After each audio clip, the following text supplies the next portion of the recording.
যে বাংলাদেশ ক্রিকেট বোর্ডের সভাপতি জনাব মোহাম্মদ আমিনুল ইসলাম কর্তৃক স্বাক্ষরিত 18 সেপ্টেম্বরের চিঠি, যে চিঠির মাধ্যমে তিনি পূর্বের মনোনয়ন বাতিল করে নতুন করে কাউন্সিলর মনোনয়নের জন্য নির্দেশনা দিয়েছিলেন, সেটি কেন অবৈধ, ক্ষমতা বহির্ভূত হবে না। 22 সেপ্টেম্বর 2025 সুপ্রিম কোর্টের হাইকোর্ট বিভাগের একটি ডিভিশন বেঞ্চ গত 18 সেপ্টেম্বর বাংলাদেশ ক্রিকেট বোর্ডের সভাপতি জনাব মোহাম্মদ আমিনুল ইসলাম স্বাক্ষরিত একটি চিঠি, যে চিঠির মাধ্যমে তিনি বিভিন্ন জেলা ক্রীড়া সংস্থা থেকে ক্যাটাগরি এ কাউন্সিলর পদে যাদের ইতিপূর্বে তাদেরকে মনোনয়ন দেওয়া হয়েছিল সেগুলো বাতিলপূর্বক নতুন করে কাউন্সিলর চেয়ে যে চিঠি দিয়েছিলেন, ক্রীড়া সচিব বরাবর এবং বিভিন্ন জেলা ক্রীড়া সংস্থাকে চিঠি লিখেছিলেন। আমরা 4 জন কাউন্সিলর যারা বিভিন্ন জেলা থেকে ক্যাটাগরি এতে মনোনীত হয়েছিলাম, তাদের পক্ষ থেকে আজকে সুপ্রিম কোর্টের হাইকোর্ট বিভাগে একটি রিট পিটিশন দায়ের করেছি। আদালত আমাদেরকে শুনেছেন, একই সঙ্গে রাষ্ট্রের পক্ষে অতিরিক্ত অ্যাটর্নি জেনারেল এবং ডেপুটি অ্যাটর্নি জেনারেলের সঙ্গে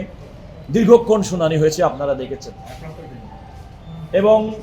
জনাব আশাদুর রৌফ ভারপ্রাপ্ত অ্যাটর্নি জেনারেলের বক্তব্য, উভয় পক্ষের বক্তব্য শুনেছেন। আমাদের উভয় পক্ষের বক্তব্য শুনে আদালত এই মর্মে রুল ইস্যু করেছেন যে বাংলাদেশ ক্রিকেট বোর্ডের সভাপতি জনাব মোহাম্মদ আমিনুল ইসলাম কর্তৃক স্বাক্ষরিত 18 সেপ্টেম্বরের চিঠি, যে চিঠির মাধ্যমে তিনি পূর্বের মনোনয়ন বাতিল করে নতুন করে কাউন্সিলর মনোনয়নের জন্য নির্দেশনা দিয়েছিলেন, সেটি কেন অবৈধ, ক্ষমতা বহির্ভূত হবে না। আদালত একই সঙ্গে সেই চিঠির কার্যকারিতা, অর্থাৎ 18 সেপ্টেম্বর জনাব আমিনুল ইসলামের স্বাক্ষরিত চিঠির কার্যকারিতা, যেটি তিনি ক্রীড়া সচিব বরাবর এবং বিভিন্ন জেলা সংস্থার সভাপতি বরাবর প্রকারান্তরে ডিসিকে উদ্দেশ্য করে লিখেছিলেন, সেটির কার্যকারিতা 15 দিনের জন্য স্থগিত করেছেন। আদালত যে রুল ইস্যু করেছেন সেটি 10 দিনের মধ্যে প্রতিবাদী যারা আছেন সরকারের পক্ষে, ক্রিকেট বোর্ডের পক্ষে, তাদেরকে জবাব দেওয়ার জন্য বলেছেন এবং আগামী 15 দিন পর্যন্ত এই চিঠির কার্যকারিতা স্থগিত থাকবে। এর ফলে কি হলো, নির্বাচনে কোনো প্রভাব পড়বে কিনা? এর ফলে যেটা হলো, আমরা যেটা মনে করি যে আমরা আদালত কাছে সুস্পষ্ট বলেছি যে নির্বাচনে কোনো প্রভাব পড়বে না এবং আদালতকে বলেছি তার মানে ইতিপূর্বে যে সমস্ত কাউন্সিলররা ক্যাটাগরি এতে মনোনীত হয়েছিলেন এবং যাদের নাম ক্রিকেট বোর্ডে প্রেরিত হয়েছিল, তারাই পরবর্তী নির্বাচনে কাউন্সিলর হিসেবে নিযুক্ত থাকবেন এবং তারাই পরবর্তী নির্বাচনে ভোটাধিকার প্রয়োগ করবেন। না, এটা আমরা আগেই বলেছি, কারণ ইতিমধ্যেই কিন্তু কাউন্সিলর এ ক্যাটাগরির কাউন্সিলর যেগুলো জেলা সংস্থা থেকে আসবে সেগুলো তো অলরেডি 17 সেপ্টেম্বরের মধ্যে চলে এসেছে, সুতরাং তারা তো অলরেডি সেখানে কাউন্সিলরভুক্ত আছেন। আজকের আদেশের পরিপ্রেক্ষিতে যেহেতু নতুন করে চাওয়া যে চিঠি যেটা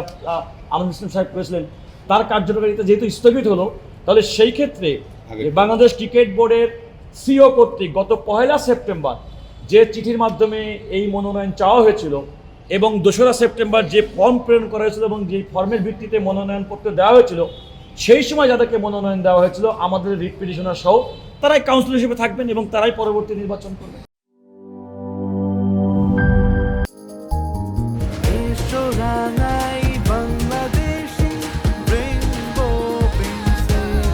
রেইনবো পেইন্টস, ছড়াও জীবনের রং।